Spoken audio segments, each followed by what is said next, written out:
తగ్గించుకుంటే ఎట్లా? ఎస్ ప్రకాష్ గారు, సో కేటీఆర్ ఇప్పుడు వీళ్ళు తిట్టినప్పుడు వాళ్ళు కూడా తిడుతున్నారు. సరే కేటీఆర్ ఇవాళ తిట్టలేదు, కానీ ఇదివరకు చాలా తిట్టిన సందర్భం ఉంది, మళ్ళీ కౌంటర్ ఇచ్చిన సందర్భం ఉంది.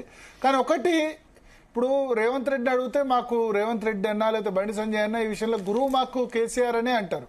కేసీఆర్ కూడా అట్లా ఎందుకు మాట్లాడిన సందర్భం ఉంది? సరే ముఖ్యమంత్రి అయిన తర్వాత తగ్గించారు, కానీ పూర్తిగా తగ్గించలే. ఇప్పుడు కిషన్ రెడ్డిని రండా అన్నారు, ఇట్లా మాట్లాడారు కదా అప్పుడు. ఇప్పుడంటే తగ్గించారు.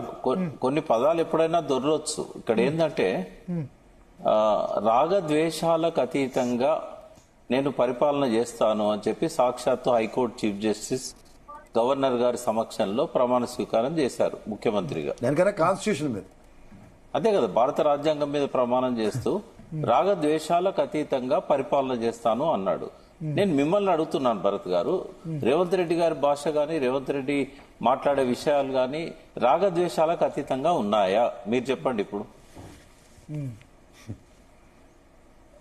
లేవు. నేను నా ఇనిషియల్ రిమార్క్స్ లోనే చెప్పారు మీరు. అది ప్రతిపక్ష నేతగా ఉన్నప్పుడు మాట్లాడితే హర్షిస్తారు, కానీ అధికారంలోకి వచ్చిన తర్వాత మాట్లాడితే ఎట్టి పరిస్థితుల్లో ప్రజలు హర్షించరు. మన అధికారంకి వచ్చిన తర్వాత మన వర్క్ చూపించాలి. వర్క్ షుడ్ స్పీక్, మాటలు కాదు. మాటల కంటే ఎక్కువ మన పని చూపించాలి. ఎక్కడైనా కూడా ఈ రాగద్వేషాలను రాజ్యాంగం మీద ప్రమాణం చేశారు కాబట్టి దానికి కట్టుబడి ఉండాలి. ఒకటి. రెండవది ఏంటంటే మీరు రాగద్వేషాలు, రాజకీయ నాయకులు రాగద్వేషాలు లేకుండా ఎవరు మాట్లాడట్లేదు. ఏ పార్టీ రాజ్యాంగ వేదికల మీద కూడా అట్లా మాట్లాడకూడదు. అంటే మీది ఒక బాధ్యత గల మీడియా కాబట్టి మీరు ఎప్పుడు వార్నింగ్ చేస్తూనే ఉండాలి. మీరు చేస్తున్నారు కూడా. చాలా వరకు మేము మాట్లాడకుండా చేశారు ముందే మీరు ఉపోద్ఘాతం ఇచ్చి. రెండవది ఏంటంటే ఇందాక ఒక ఆసక్తికరమైన చర్చ వచ్చింది. నేను మిమ్మల్ని మళ్ళొక 3 ప్రశ్నలు వేస్తాను. రేవంత్ రెడ్డి ఎవరు ముఖ్యమంత్రి చేశారు అనే దాని మీద మీరు కొంచెం భిన్నమైన అభిప్రాయం శరత్ గారితో. నేనైతే రేవంత్ రెడ్డి ప్రముఖ పాత్ర, తెలంగాణ రాష్ట్ర సాధనలో కీలక పాత్ర కేసీఆర్ ఎట్లనో కాంగ్రెస్ అధికారంలోకి రావడానికి రేవంత్ రెడ్డి కీలక పాత్ర. ఇన్ టర్మ్స్ ఆఫ్ మనీ, నేను మిమ్మల్ని 3 ప్రశ్నలు అడుగుతాను. మనీ, మీడియా మేనేజ్మెంట్, అన్ని రకాలుగా మీడియా మేనేజ్మెంట్, పాపులారిటీ, 3 రకాలుగా కూడా. మీ నోటితోనే ఆన్సర్ చెప్పిస్తా. 3 ప్రశ్నలు. నంబర్ 1 ఏంటంటే టీడీపీ ఓట్ పర్సెంటేజ్ ఎంత తెలంగాణలో? అంటే ఇవాళ అంటే ఆ ఎలక్షన్ నాటికి 2023 నవంబర్ 29లో ఎలక్షన్ జరిగినాడు. అప్పుడు అంతకు ముందు ఉన్న ఎలక్షన్స్ దృష్టిలో పెట్టుకొని చెప్పండి. 15 మంది ఎమ్మెల్యేలు అంతకు ముందు గెలిపించుకున్నారు. టీడీపీ ఓట్ పర్సెంటేజ్ 15% ఉంది. ఇప్పుడు టీడీపీ డైరెక్ట్ గా నిల్చుంటే వేసే ఓటు వేరు, టీడీపీ సపోర్ట్ మీరు ఒకటే అడుగుతున్నా, టీడీపీ ఓట్ పర్సెంట్ ఎంత? డైరెక్ట్ గా నిలబడితే ఎంత పర్సెంటేజ్ ఓట్లు వచ్చాయి? డైరెక్ట్ గా నిలబడితే 2-3% కూడా రాదు. కానీ ఇండైరెక్ట్ గా సపోర్ట్ చేస్తే టీడీపీ సింపుతుంది 10-12% దాకా వస్తుంది. నేను అనేది ఏంటంటే ఇప్పుడు 2-3% అయినా ఉండదని మీరు యాక్సెప్ట్ చేశారు కదా. అంతకంటే ఎక్కువనే ఉంది ఇప్పుడు కూడా. ఇప్పుడు ఇక్కడ టీడీపీ ఎమ్మెల్యే ఒక్కరు కూడా లేకపోయినా ఇప్పుడు ఎలక్షన్ పెట్టినా కూడా టీడీపీకి 10% కంటే ఎక్కువనే ఓట్లు వస్తాయి. నాకు తెలుసు అది. 10% ఈజీగా ఉంటుంది. అయితే మీరు మళ్ళొకటి చెప్పండి నాకు, టీఆర్ఎస్ కు కాంగ్రెస్ కు మధ్యలో గ్యాప్ ఎంత? 2%. ఓన్లీ 2%. ఇక్కడ ఒక పాయింట్, 2% అన్నది రాష్ట్ర వ్యాప్తంగా చూసినప్పుడు.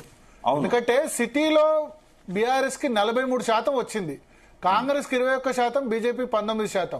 రూరల్లో చూస్తే బీఆర్ఎస్ బిలో 30, కాంగ్రెస్ 43-44% వచ్చింది. 12-13% ఉంది. బీఆర్ఎస్ వాళ్ళు మామూలు మెజార్టీతో ఓడిపోలే, ఒక్కొక్కరు 40,000-50,000తో ఓడిపోయినారు. బారింగ్ జిహెచ్ఎంసీ ఏరియా కాకుండా మిగతా ఏరియాలో కాంగ్రెస్ బీఆర్ఎస్ మధ్య ఓటు బ్యాంక్ డిఫరెన్స్ 12-13%.